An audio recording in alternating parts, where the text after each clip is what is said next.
오늘 우리가 함께 볼 말씀은 마태복음 6장 5절, 6절 말씀입니다. 원래는 7, 8절까지 해서 8절까지 말씀을 전하려고 했었는데 말씀을 준비하다 보니 너무 길어져서 7, 8절은 다음에 하도록 하겠습니다. 그럼 오늘 본문 6장 5절, 6절 말씀 저희가 함께 읽었으면 좋겠습니다. 한 목소리로 5절, 6절 읽도록 하겠습니다. 시작. 또 너희는 기도할 때에 외식하는 자와 같이 하지 말라. 그들은 사람에게 보이려고 회당과 큰 거리 어귀에 서서 기도하기를 좋아하느니라. 내가 진실로 너희에게 이르노니 그들은 자기 상을 이미 받았느니라. 너는 기도할 때에 내 골방에 들어가 문을 닫고 은밀한 중에 계신 내 아버지께 기도하라. 은밀한 중에 보시는 내 아버지께서 갚으시리라. 아멘. 자, 마태복음 6장을 시작하면서 예수 그리스도의 제자들이 그리고 하나님 나라의 백성들이 서기관과 바리새인보다 더 나은 의를 이루기 위해서 특별히 세 가지의 종교적인 의를 행할 때에 외식하는 자와 같이 하지 말라라고 하는 말씀을 하신다 했었습니다. 그래서 첫 번째로 1절부터 4절까지 해서 구제할 때에 외식하는 자들과 같이 하지 말라 하는 말씀을 우리가 살펴보았었고, 그래서 은밀하게 구제를 해야 된다라는 것을 보았었죠. 그리고 오늘 본문에서는 기도에 대한 말씀을 하십니다. 기도할 때에 외식하는 자와 같이 하지 말라라고 말씀을 하세요. 오늘 본문은 크게 두 부분으로 나눌 수 있는데요. 첫 번째가 5절과 6절에 나오는 기도할 때에 사람에게 보이려고 하지 말라라고 하는 것이고요. 다른 하나는 7절과 8절 기도할 때에 중언부언하지 말라, 이방인과 같이 중언부언하지 말라라고 말씀하시는 겁니다. 그래서 오늘은 5절과 6절 말씀만 저희가 함께 나누도록 할게요. 먼저 5절 말씀을 함께 읽어보도록 하겠습니다. 시작. 또 너희는 기도할 때에 외식하는 자와 같이 하지 말라. 그들은 사람에게 보이려고 회당과 큰 거리 어귀에 서서 기도하기를 좋아하느니라. 내가 진실로 너에게 이르노니 그들은 자기 상을 이미 받았느니라. 네, 유대인들은 아침, 오후, 저녁 정해진 시간에 일상적인 경건의 형태로서 정해진 기도를 낭독했었습니다.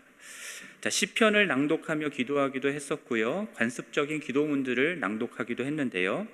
현재까지 낭독되고 있는 가장 오래된 기도문으로 아미다라고 하는 기도문이 있다고 해요. 아미다라고 하는 단어 자체가 스탠딩이라는 미닝이 있거든요. 그러니까 서서 드리는 기도입니다. 서서 낭독하는 18개의 축복 기도의 내용인데요. 훗날 하나가 더해져서 19개가 되긴 했지만 여전히 의미적으로는 18개의 축복 기도라고 할 수 있습니다. 자, 아침, 오후, 저녁 기도 때마다 이렇게 기도문을 암송하고 낭독하면서 하는 것이 유대교의 모든 예배 기도문의 핵심이다라고 할 수 있는데요. 아미다 말고도 신명기 6장에 나오는 쉐마라고 하는 쉐마 이스라엘 하는 그 기도문, 그 말씀도 낭독을 하고요. 또 하나님의 이름이 거룩히 여김을 받으소서라는 뜻의 카디시라고 하는 기도문도 있고요. 여호와를 송축하라라고 하면 회중들이 그의 이름을 영원히 송축하리로다 응답하는 바루크라는 기도문도 있다고 합니다. 이렇게 유대인들은요, 여러 가지 기도문들을 낭독하는 것으로서 기본적으로 아침, 오후, 저녁 하루 3번 기도했었습니다. 그래서 여러분 잘 아시다시피 다니엘도 포로로 잡혀가서도 매일 하루 3번 예루살렘을 향해서 창문을 열고 기도를 했었잖아요. 예수님의 제자들도 사도행전 말씀을 보면은 시간에 맞춰서 성전에 올라가 기도했었고요. 베드로는 정오에 기도하다가 주님께서 주시는 환상을 보기도 했었죠. 이렇듯 유대인들은 정기적으로 기도할 뿐만 아니라 서서 기도하는 습관이 있었던 겁니다. 관습이 있었던 거죠. 일과 중에 어느 시간, 기도 시간이 되면은 어디에 있든지 선 자리에서 기도를 했던 겁니다.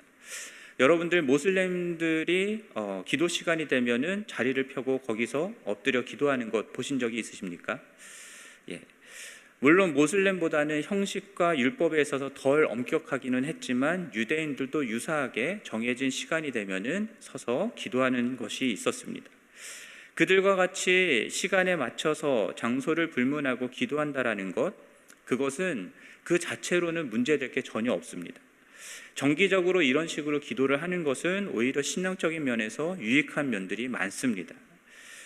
그러나 예수님은 그들의 그러한 기도에 문제가 있다라고 오늘 말씀하시는 거죠. 그들이 기도하는 의도가 무엇이냐라고 하는 것에 문제가 있었던 겁니다.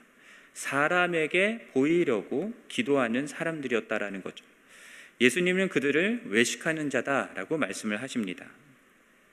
사람들에게 보이려고 기도하기 때문에 그들은 어디에서 기도하냐면 사람들의 눈에 잘 띄는 곳, 사람들이 많이 다니는 곳, 그런 곳에서 기도하기를 좋아했다라고 말씀을 하죠. 사람들 눈에 띄는 곳에서 사람들에게 보이려고 기도하는 그 이유는 무엇이겠습니까? 그들 마음속에 있는 그 욕망은 무엇이겠습니까? 그들에게 그렇게 자신들이 기도하는 것을 사람들에게 보임으로써 내가 이만큼 경건하다, 내가 이만큼 거룩하다 자랑하고 인정받고 싶었기 때문인 겁니다. 기도를 통해서 그들이 원했던 것은 하나님과의 교제, 하나님과의 대화가 아니라 사람들의 칭찬과 인정이었던 것이죠. 기도를 종교적으로 하나의 퍼포먼스처럼 했던 겁니다. 그래서 예수님은 그들은 자기 상을 이미 받았다라고 말씀을 하세요. 그들이 받을 상은 사람들의 박수와 인정이었기 때문에 이미 그렇게 기도함으로써 다 상을 받았다라는 겁니다. 여러분들은 어떻게 기도하십니까? 사람들이 많은 곳에서 다 드러내놓고 손을 들고 막 다 보이게 기도하시는 분 계십니까? 안 계시죠? 서기관과 바리새인들처럼 사람들이 많은 곳에서 자랑하듯 드러내놓고 큰 소리로 기도하거나 손을 들고 기도하거나 하는 것을 우리들이 하지 않는다 하더라도 기도할 때에 사람에게 보이려고 우리들도 기도하는 경우들이 있는 것 같습니다. 제가 생각했던 것 중에 하나는 무엇이냐면 교회 안에서 다른 성도들이 있는 자리나 공예배에서는 기도를 해요. 하지만 혼자 있을 때는 기도하지 않는 사람들이 있습니다. 예를 들면 주일 예배 때 기도 순서를 맡았잖아요. 그래서 여러 가지 거룩한 단어들을 동원해서 기도문을 작성하고 기도를 합니다. 하지만 일상생활 속에서는 혼자 있을 때에는 전혀 기도의 자리로 나가지 않는 사람들이 있어요. 교회에 나와서 예배 중에 기도할 때는 기도하는 것처럼 보여요. 그리고 함께 사람들이 모여서 기도할 때는 기도하는 것처럼 보입니다. 하지만 집에 혼자 있을 때는 전혀 기도하지 않는 사람들이 있습니다. 전형적으로 사람들이 볼 때만 기도하고 사람들이 없으면 기도하지 않는 그런 사람들인 거죠. 이런 사람들은 왜 이렇게 하겠습니까? 저는 이렇게 생각합니다. 하나님을 모르기 때문입니다. 하나님과 별다른 관계가 없기 때문입니다. 여러분, 예수님은요, 기도에 있어서 하나님과의 인격적인 관계를 굉장히 중요하게 여기셨습니다. 무엇보다 기도의 대상이 되는 하나님, 그 하나님을 예수님은 무엇이라고 불렀냐면 오늘 본문 6절 말씀에서도 무엇이라고 말씀합니까? 내 아버지라고 말씀하십니다. 기도하는 우리들의 아버지다라고 말씀을 하시는 거죠. 마태복음 6장 9절 주기도문 내용 속에서도 예수님께서 하나님 아버지를 무엇이라고 부릅니까? 하늘에 계신 우리 아버지라고 부르시죠. 그리고 마태복음 7장 11절 말씀에서도 하늘에 계신 너희 아버지가 구하는 자에게 좋은 것을 주신다라고 말씀을 하세요. 그러니까 기본적으로 예수님은 기도하는 사람들에게 하나님은 너의 아버지시다라는 것들을 말씀하시는 거죠. 그렇게 하나님 아버지와 자녀된 우리들의 인격적인 관계 속에서 나누는 대화, 이것이 기도다라고 말씀을 하시는 겁니다. 하나님은 인간을 당신의 형상을 닮은 존재로 창조하셨고요. 그렇기 때문에 하나님과 인간은 아버지와 자녀처럼 서로 사랑하며 마음과 마음을 나누는 인격적인 관계를 맺으며 살아갈 수 있는 존재인 겁니다. 우리들이 관계를 맺을 때 하는 것이 무엇입니까, 여러분? 누군가를 알게 되고 누군가를 더 사랑하게 될 때에 그 사람과 여러분 무엇을 하십니까? 같이 시간을 보내며 대화를 하죠. 인격적인 관계라고 하는 것은 같이 시간을 보내며 대화를 하는 가운데 서로의 마음과 마음을 알게 되고 나누고 서로를 깊이 알아가게 되는 그러한 관계를 말하는 겁니다. 그래서 기도가 하나님과의 대화, 인격적인 관계 속에서의 하나님과의 대화라고 얘기를 하는 거예요. 기도를 통해서 하나님은 우리들에게 하나님 자신을 드러내시고요. 하나님의 생각과 마음과 뜻이 무엇인지 우리들에게 가르쳐 주십니다. 그리고 우리들은 하나님이 계시하신 것들에 대해서 찬양을 하기도 하고 감사하기도 하고 회개하기도 하고 순종하기도 하고 또한 우리들이 가지고 있는 필요들을 간구하기도 하는 등 여러 가지 형태로 하나님께 반응하게 됩니다. 그렇게 기도를 통해서 하나님은 하나님 자신을 우리에게 나타내시고 드러내시고 우리는 그 하나님께 우리 자신을 드러내며 반응하는 일들이 일어나는 거죠. 심지어 우리 마음속에 있는 깊은 것, 마음속에 사람들에게 드러내지 못하는 은밀한 것들까지도 하나님께는 다 토해놓는 것, 그것이 기도다라고 말씀을 하십니다. 그렇게 서로의 마음과 생각, 뜻을 나누면서 서로를 깊이 알아가게 되는 인격적인 관계, 그것이 기독교가 말하고는 기도의 가장 중요한 파운데이션이 되는 것입니다. 그런데 기도를 한다고는 하는데 사람들이 볼 때만 기도하고 사람들이 없을 때는 기도하지 않는다. 그거는 사람들이 있든 없든 하나님은 지금 여기 계신데 지금 나의 기도를 들으시는 하나님은 전혀 의식하지 않는 행위인 것입니다. 눈에 보이는 사람들만 의식하는 것이죠. 즉 하나님과의 인격적인 관계가 결여된 상태에서 사람들에게만 보이려고 하나님은 없는 것 마냥 기도하는 것이 되는 것입니다. 하나님과의 인격적인 관계가 없기 때문에 기도를 통해서 얻고자 하는 것이라고 무엇이냐면 결국은 사람들에게 나의 경건함을 드러내고 꾸며서 드러내고 자기 자신을 높이는 것밖에는 없는 거예요. 이것을 주님께서는 외식한다라고 말씀을 하시는 것입니다. 또 다른 경우도 있을 수 있다라는 생각을 해봐요. 이것은 어떤 면에서는 사람에게 보이려고 한다라고 할 수는 없을지도 모르는데 그래도 여러분들께 간단하게나마 언급을 하고 넘어가는 게 좋을 것 같아 말씀을 드립니다. 어떤 경우냐면 하나님을 속이려고 꾸며서 기도하는 것입니다. 그것도 외식하며 기도하는 것이다라고 할 수 있을 것 같아요. 왠지 여러분 기도를 한다고 하면은 거룩해야 될 것 같지 않습니까? 경건해야 될 것 같지 않습니까? 그래서 우리들 마음속에 있는 여러 가지 것들은 진실한 것들은 감추고 경건하게 거룩한 말들로 포장해서 기도하는 경우들이 있다라는 거예요. 그래서 나의 마음의 상태와 내 영혼의 상태를 하나님 앞에 정직하게 드러내지를 않아요.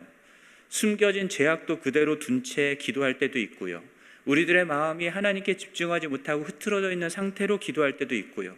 마음속에 깊은 아픔과 상처가 있고 분노가 있는데도 불구하고 그것들을 감추고 하나님 앞에서 아무것도 아닌 양 거룩한 척 기도하는 경우들이 있다라는 겁니다. 그러한 경우도 외식하며 기도하는 경우로 볼 수 있겠다 싶습니다.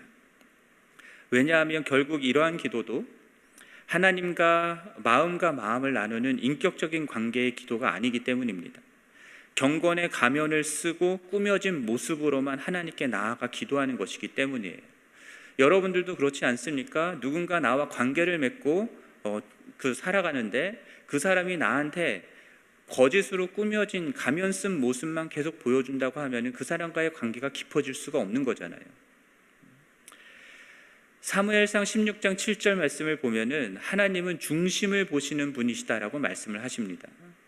시편 51편 6절 말씀에서도 하나님은 중심이 진실한 것을 원하신다라고 말씀을 하세요. 그렇다면 외식하며 기도한다라고 하는 것은 사람 앞에 보이려고 기도하는 것이다라고 오늘 본문에서 말씀하기는 하지만 그것만이 아니라 하나님 앞에 진실하게 기도하지 않는 것, 그 모든 것들을 포함하는 것이라고 생각해 볼 수 있을 것 같습니다. 그러면 기도할 때에 외식하지 말고 어떻게 기도하라라고 오늘 본문이 말씀하냐면 6절 말씀에서 기도할 때에 어디로 들어가라고요? 내 골방에 들어가라 라고 말씀을 하십니다. 문을 닫고 은밀한 중에 계신 내 아버지께 기도하라 라고 말씀을 하시죠. 은밀한 중에 보시는 내 아버지께서 갚아주실 것이다 라고 말씀을 하십니다. 골방에 들어가 문을 닫고 기도하라 라고 하는 것은 일종의 과장법이다 라고 얘기를 해요. 외식하는 자가 공개된 장소를 찾아서 사람들에게 보이려고 기도했던 것에 반해서 가장 공개되지 않는 사적인 장소를 찾아서 기도하라 라는 의미로 골방이라는 단어를 쓰셨다라고 학자들은 이야기합니다. 골방은 특정한 장소라기보다는요, 다른 사람들에게 방해를 받지 않고 홀로 하나님께만 집중할 수 있는 그런 곳을 의미하는 것으로 생각할 수 있습니다. 그래서 어떤 사람들은 워킹 클라짓 그곳이 자신의 골방이 되는 것이고요, 어떤 사람은 책상 밑에 들어가서 기도하기도 하고요, 어떤 사람은 교회 기도실을 찾아서 기도하거나 어떤 사람은 아무도 없는 본당에 와서 혼자 기도하기도 하고 차 안에서 기도하기도 하고, 어떤 곳이든 상관없이 오롯이 하나님께만 집중할 수 있는 곳이라면 그곳은 골방이 될 수 있는 겁니다. 어떤 면에서는 하나님만을 의식하고 하나님께만 집중하여서 기도하는 바로 그 순간이 어떤 면에서는 골방이라고 할 수도 있을 것 같아요. 그래서 예를 들면 이런 겁니다. 대예배 때에 제가 이 앞에 나와서 기도를 한다고 해요. 그런데 그 순간에 여기 앉아 계시는 성도님들을 의식하지 아니하고 하나님께만 집중해서 진실한 마음으로 기도를 드린다면 저는 지금 골방에 있는 것이다라고 할 수 있겠죠. 기도에 나와서 다른 사람과 기도할 때에도, 예배에 나와서 기도할 때에도 사람들을 의식하지 아니하고 하나님의 임재 가운데 하나님께만 집중하며 기도할 수 있다고 한다면 우리는 그 순간 골방에 있다라고 얘기할 수 있을 것 같습니다. 주님이 골방에서 기도하라고 하신 이유는 우리 하나님이 은밀한 중에 계신 아버지이시며 은밀한 중에 보시는 아버지이시기 때문이다라고 말씀을 하시는데요, 하나님이 은밀한 중에 계시다라고 하는 이 사실은요, 하나님과 우리들의 사이가 아주 관계적인 특징이 있다라는 것을 말씀해 주는 거죠. 이것은 프라이빗한 장소를 말하는 게 아니라 퍼스널한 관계의 문제라는 겁니다. 그래서 앞서 말씀드렸던 것처럼 주님은 하나님과 우리 사이를 아버지와 자녀의 사이와 같이, 관계와 같이 말씀하시면서 기도하라, 그 관계 속에서 기도하라라고 말씀을 하시는 것이죠. 하나님이 은밀한 중에 보신다라고 하는 것은 하나님 앞에 드리는 우리의 기도가 사람들에게 보이지 않는다 하더라도 하나님은 다 보신다라는 겁니다. 또한 하나님께서는 진실하게 기도하며 나오는 우리들 마음속 깊은 곳까지 다 보고 아신다라는 의미도 그 가운데 들어있으리라는 생각을 해봅니다. 여러분, 연애하시거나 하실 때에 지금의 배우자와 다른 사람 말고요, 지금의 배우자와 연애하거나 하실 때에 집중하면서 그 사람과 대화해 보신 적이 있으시죠? 그 순간만큼은 마치 이 세상에 아무도 없고 오직 내 눈앞에 그 사람만 있는 것 마냥 그 사람에게 귀 기울이고 대화를 하셨던 경험이 있으시지 않습니까? 그렇게 바라보면서 여러분 대화를 할 때에 그냥 겉모습만 보셨습니까? 그 사람의 말과 그 사람이 하는 모든 것들 속에서 그 사람 마음속 중심 깊은 곳까지 함께 느끼고 경험하시지 않았습니까? 마찬가지로 은밀한 중에 계신 하나님은 우리와 그렇게 퍼스널한 인격적인 사랑의 관계에서 다른 사람들을 의식하지 않고 오직 서로만을 바라보고 서로에게만 집중하며 기도 중에 대화하기를 원하시는 거예요. 그리고 우리 또한 하나님께 진실한 마음으로 기도하기를 원하시는 거죠. 우리가 이렇게 그 크신 하나님과 퍼스널한 인격적인 관계 속에서 기도할 수 있는 것은요, 죄인인 우리가 그렇게 기도할 수 있는 것은 예수 그리스도께서 죄로 인하여 단절되었던 하나님과 우리 사이를 그의 피로 회복시켜 주셨기 때문입니다. 우리를 구원해 주신 그 은혜 때문에 하나님과 우리가 인격적인 사랑의 관계 속에서 퍼스널한 그러한 대화를 나누는 기도를 할 수 있게 된 거예요. 그렇기 때문에 정말 구원받은 하나님과의 친밀한 관계가 회복된 그리스도인이라고 한다면 당연히 이러한 인격적인 관계, 하나님과의 인격적인 관계를 추구하기 마련입니다. 그래서 사람들이 보든 보지 않든 상관없이 하나님과의 관계를 위해서 기도의 자리로 나아가는 것이죠. 만약에 혼자서 사람들이 아닌 하나님만을 의식하고 하나님께만 집중하여 기도하는 시간이 여러분들의 일상 가운데 전혀 없다고 한다면 여러분들의 신앙을 점검하셔야 됩니다.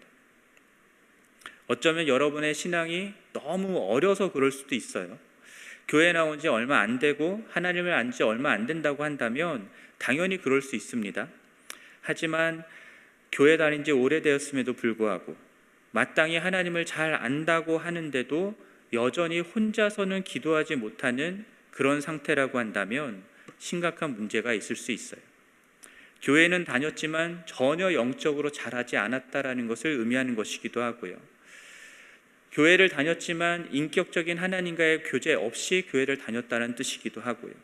그렇기 때문에 신앙생활을 하는 것 자체가, 기도하는 것 자체가 오늘 본문에서 말하는 것처럼 외식하는 것일 수 있다라는 것이기 때문입니다. 앞서 말씀드렸던 것처럼 어떤 사람은 교회에 오래 다녀서 교회 문화에 익숙하기 때문에 교회 모임에서 기도하는 그것은 열심히 잘하는 것 같을 수 있고 대표 기도도 잘할 수 있는데, 그러나 혼자서 기도하는 시간이 그의 삶 가운데 없다면 그것은 하나님과의 퍼스널한 관계가 전혀 없이 교회 사람들만 의식하며 외식하는 신앙생활을 했다는 증거고, 그렇게 외식하며 신앙생활을 하면 당연히 영적으로 자랄 수가 없는 것이겠죠. 교회에서 공적인 예배 중에 기도회에서 사람들과 함께 기도하는 이거 자체가 너무 중요하고 너무 필요한 것입니다. 그게 지금 필요하지 않다라고, 그러니까 여러분 알아서 골방에 들어가서만 기도하라고 말씀드리는 게 아니라 골방에서 기도하건 공적인 예배에서 기도를 하건 상관없이 하나님과의 인격적인 관계 속에서 하나님만을 집중하면서 하나님께만 기도드리는 그러한 기도를 하실 수 있어야 된다라는 것을 말씀드리는 겁니다. 여러분, 기도는요 모든 종교에 다 있어요. 기도 없는 종교 보신 적 있으십니까? 심지어 원시 종교라고 하는 미신들을 믿는 사람들도요 기도합니다. 그렇죠? 그리고 고등 종교라고 하는 종교를 믿는 사람들, 이슬람이나 힌두교나 또는 불교에 있는 사람 다 기도를 합니다. 그런데 기도의 대상이 예수 그리스도를 통하여서 회복된, 나와의 관계가 회복된 하나님 아버지가 아닌 누군지 모르는 모호한 상태에서 기도를 한다고 한다면 그 기도는 과연 누구에게 하는 것일까요? 내가 기도를 하기는 하는데 성경이 말씀하고 있는, 그리고 예수 그리스도께서 나타내시는 그 하나님과 기도하는 것이 아닐 수도 있다라는 거예요. 하나님께 드려지는 기도가 아니라고 한다면 그럼 누구에게 드려지는 기도이겠습니까? 어떤 신에게 하는지도 모르는 채 기도하는 것일 수 있고요. 그냥 자기 자신을 위해서 그냥 자기 자신의 바램을 말하는 것일 수도 있는 겁니다. 그러므로 여러분, 우리가 드리는 기도는요 예수 그리스도를 통하여서 회복된 나의 사랑하는 하나님 아버지와의 인격적인 교제를 나누는 대화라는 것, 그 통로라는 것을 꼭 명심하시기를 바랍니다. 그리고 우리는 그러한 아버지께 우리의 진실한 마음을 열고 나아가서 우리의 마음을 토해놓는 그러한 기도를 드릴 수 있고, 하나님은 그러한 우리의 기도를 들어 응답하시는 것입니다. 그래서 모세는 날마다 회막에 나가서 하나님의 말씀을 들었고 그에 반응하였습니다.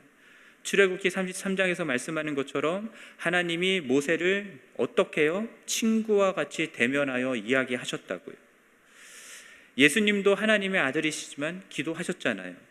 많은 사역으로 피곤하셨지만 밤새워 기도하셨단 말이죠. 새벽에 일찍 일어나 기도하셨단 말이죠. 왜 그렇겠습니까? 기도 가운데에 나의 사랑하는 하나님 아버지와 단둘이 교제할 수 있었기 때문이다라고 저는 생각합니다. 그렇게 하나님과 함께 있는 시간, 그것이 좋았기 때문입니다. 함께 있으면 힘이 나고요. 이 땅에서 공생의 가운데 살아가면서 겪게 되는 여러 가지 힘들고 어려웠던 것들까지도 하나님께 다 아뢰며 그 마음을 위로받는 시간이었기 때문이라 생각합니다.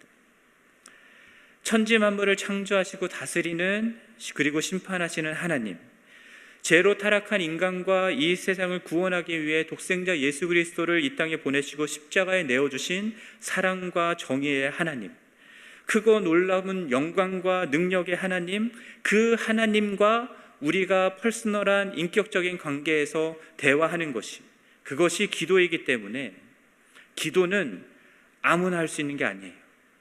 기도는 진짜 하나님과의 관계가 회복된 하나님의 자녀만이 할 수 있는 것이고, 그렇기 때문에 기도는 특권이 되는 것입니다.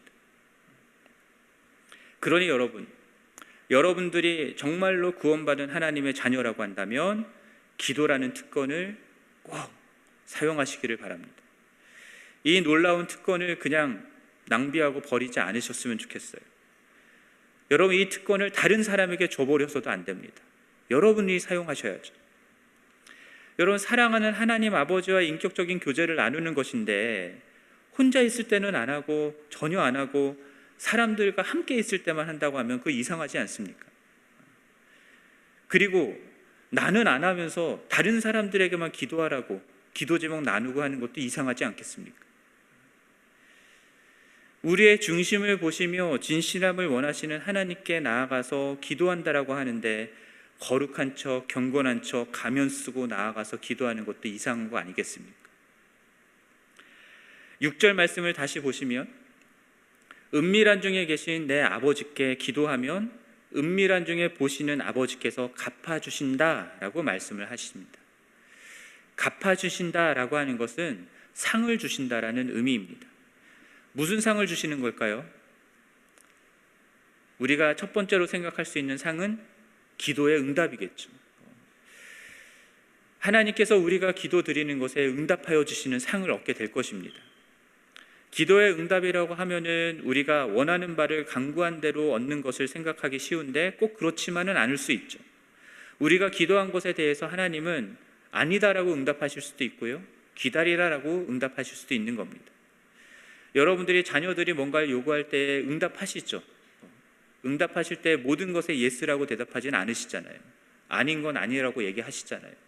마찬가지로 하나님께서도 우리에게 우리의 기도에 응답하시는데 우리가 원하는 대로 응답하지 않으실 수 있다라는 거예요. 하지만 은밀한 중에 계신 하나님 아버지께서는 하나님 아버지께 그 인격적인 관계 속에서 은밀하게 친밀한 관계 속에서 기도하는 사람들에게 반드시 응답하시는 상을 주십니다. 그런데 저는 또 다른 상이 있다라고 생각하는데 그 상이 더 중요한 것 같아요. 그것이 무엇이냐면 하나님 아버지를 경험하여 알게 되는 것입니다. 앞서 말씀드렸던 것처럼 인격적인 하나님과의 관계에서 드리는 기도 가운데에 하나님은 다 자기 자신을 드러내세요. 하나님의 생각과 마음과 뜻들을 드러내세요. 그래서 더 깊고 풍성한 하나님을 기도 가운데 알게 되는 겁니다. 그리고 그러한 마음과 하나님의 마음과 생각과 뜻, 그것을 알게 된 하나님의 자녀는 기도 가운데 어떻게 반응할까요? 하나님의 마음과 생각과 뜻이 이루어지기를 원하면서 그것에 순종하는 것으로 반응을 하겠죠. 그러면 그 자녀의 삶 가운데 어떤 일이 일어나겠습니까? 하나님의 뜻과 하나님의 말씀이 이루어지는 것들을 경험하게 되는 거예요. 그리고 그러한 것들을 경험하게 될 때 우리는 진짜 하나님이 누구이신지를 알게 되는 겁니다. 경험하여 알게 되는 것이죠. 예를 들어서 설명드리자면 여러분 시편 말씀을 보면은 대적과 원수로 인하여서 고난을 겪었던, 그러면서 하나님께 구원해 달라고 기도하는 내용들이 많이 나오잖아요. 그러한 시편들을 볼 때에 여러분 발견하셨을 텐데 하나님을 부를 때에 거의 항상 하나님 앞에 소유격이 들어갑니다. 나의 하나님, 나의 하나님이라고 하는 그런 소유격이 들어갑니다. 그것이 무엇이겠습니까? 무엇을 의미하는 것이겠습니까? 이 시편, 하나님의 구원을 부르짖는 이 시편의 기자가 하나님과 인격적인 퍼스널한 릴레이션십이 있는 사람이다라는 것을 말해주는 것이죠. 아무나 나의 누구라고 부르지 않잖아요. 그리고 그러한 표현이 가능할 수 있었던 것은 자신을 구원하신 하나님을 이전에 경험하여 알았기 때문인 것입니다. 그렇게 경험하여 하나님을 깊이 알게 된 그 사람은요, 또 다른 삶의 어려움과 고난을 겪을 때에 어떻게 할까요? 나의 하나님께서 나를 구원해 주실 것을 이미 알고 경험하였기 때문에 그 하나님께 나아가서 더 구하게 되는 것이겠죠. 그렇게 하나님과 친밀한 관계 속에서 기도하면서 하나님을 알게 된 사람들은요, 인생의 어려움을 겪을 때마다, 힘든 일이 있을 때마다, 속상한 일이 있을 때마다, 분노하는 일들이 있을 때마다, 또는 마음속에 깊은 간구들이 있을 때마다 하나님께 나아가 부르짖는 겁니다. 매달립니다. 그분이 내 마음을 아시고 위로해 주실 뿐만 아니라 지금 내가 겪고 있는 이 어려움과 상황의 궁극적인 해결이 되신다는 것을 믿고 경험하여 알았기 때문입니다.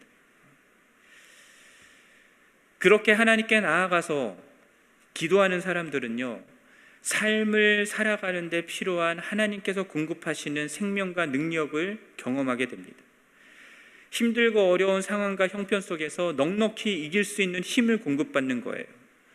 이것은 상황과 형편이 좋아져서라기보다는 여전히 똑같은 상황일지라도 지금 나와 함께 하시고 나를 붙들어주고 있는 그 하나님 때문에 마음의 위로를 받고 그 하나님을 신뢰하기 때문에 더 이상 두려워하지 않고 염려하지 않게 되는 것을 말하는 겁니다. 우리들이 자주 시험에 넘어지고 실패하고 일이 내가 원하는 대로 되지 않을 때 좌절하게 되는 이유가 무엇이냐면, 결국은 이 모든 상황들을 초월하여서 다스리고 계시고 이끌고 인도하고 계시는 그 하나님을 보지 못하기 때문이고, 그 하나님께서 부어주시는 생명과 능력을 경험하지 못하기 때문이 아닐까 생각을 해봅니다. 그러니까 신앙생활을 하기는 하는데 우리가 생각할 수 있는 영역 안에서만, 그 수준과 한계 안에서만 신앙생활을 하고 있는 것이죠. 하나님이 아니면 설명할 수 없는 차원의 일들을 경험해 보지 못한 겁니다. 왜냐하면 기도하지 않으니까요. 하나님과의 친밀하고 인격적인 관계를 나누는 기도를 하지 않고 살기 때문에 그러한 하나님을 경험하지 못했고 그러한 하나님을 알지 못하기 때문에 우리들은 계속해서 우리들의 이성적인 한계 그 안에서, 경계 안에서만 신앙생활을 하기 마련인 겁니다. 그래서 은밀한 중에 계신 하나님께 나아가서 기도하는 사람들은 자기의 구원을, 하나님의 구원을 경험하고 이 세상에서 하나님의 백성으로 살아가면서 필요한 은혜와 능력, 지혜를 공급받게 되고, 그러면서 정말 하나님이 누구이신지를 경험하여 알게 되는 거예요. 저는 이 하나님을 경험하여 알게 되는 것이 기도의 응답을 받는 그 자체보다 훨씬 더 중요하고 큰 상이다라고 생각을 합니다. 그러므로 여러분, 더 많이 기도하셔야 됩니다.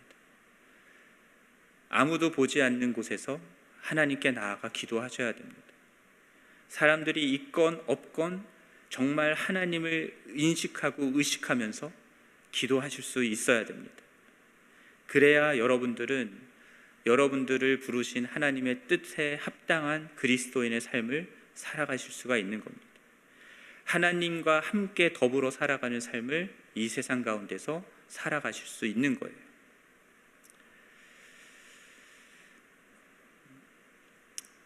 정말 구원받은 하나님의 자녀라면 여러분, 기도를 통해서 하나님과 이러한 인격적인 교제를 나누고 하나님의 기도 응답과 함께 하나님을 더 깊이 경험하여 알게 되는 이 상을 받아 누리시는 여러분 되기를 간절히 바랍니다. 그러므로 골방에서 드리는 기도를 회복하십시오. 혹시나 하지 않고 계셨던 분들이 있다면 그 기도를 회복하시기를 바랍니다. 아까 어디든 골방이 될 수 있다라고 말씀드리긴 했지만 여러분들만의 골방을 정하고 한 장소를 정하고 정해진 시간에 그곳에서 기도하려고 노력해 보시기를 권합니다. 매일 같은 시간에 같은 장소로 나아가서 기도하는 것들을 해보시기를 바라요. 은밀한 중에 계신 하나님 아버지께서 그 시간에 그 자리에서 여러분을 만나 주실 것입니다. 그렇게 기도의 훈련을 쌓아가다 보면, 하나님을 만나고 하는 기도를 경험하다 보면 그곳에, 기도 중에 그곳에 임하신 하나님과 더 깊고 풍성한 인격적인 관계를 누리실 수 있으리라 믿습니다. 여러분, 사랑하는 사람과 나누었던 추억이 쌓여있는 그 시간, 그 장소 기억하시죠? 그런 것처럼 하나님과 만났던 시간, 하나님과 만났던 장소가 여러분들 삶 속에 풍성해지기를 바라요. 그 순간을 떠올리면 마음이 뭉클해지고, 하나님이 그 순간에 나의 마음을 위로해 주시고 나의 이름을 불러줬던 그 순간을 생각하면 막 가슴이 떨리고 설레는 그런 은혜들이 여러분 삶 가운데 풍성해지기를 간절히 바랍니다. 하루 5분이라도 괜찮습니다. 하루 10분도 괜찮습니다. 중요한 것은 정해진 시간에 정해진 장소에서 기도하는 것. 그렇게 계속해서 기도하다 보면 여러분들 기도하는 내용도 달라지고 기도하는 깊이도 달라질 것입니다. 그렇게 하다 보면 어느 순간 여러분이 기도하는 것이 아니라 골방에서 여러분들을 기다리시고 만나주시는 하나님이 여러분의 기도를 주도하고 이끌어가는 것도 또한 경험하실 수 있을 거예요. 그 하나님이 말씀하시고 뜻하시는 것이 무엇인지 명확하게 드러나면서 내가 오늘 무엇에 순종해야 될지도 더욱더 분명하게 알게 될 것이고요. 그렇게 순종의 발걸음을 내딛게 될 때에 정말 기도한 대로 이루어지는 것들을 여러분은 경험하실 수 있을 것입니다. 그러므로 사랑하는 여러분, 예수 그리스도께서 피 흘려서 하나님과 여러분 사이를 회복시키셨으니 그것을 헛되이 하지 않으시기를 바랍니다. 성령의 인도하심을 따라서 하나님께 나아가십시오. 그렇게 골방에서 하나님을 깊이 만나는 그러한 사람들로, 그러한 그리스도인으로 가득한 우리 교회가 되기를 바라고요. 그러한 우리 교회를 통하여서 정말 하나님께서 나타내시는 놀라운 뜻과 계획들이 온전히 이루어지는 일들이 있기를 간절히 축원합니다.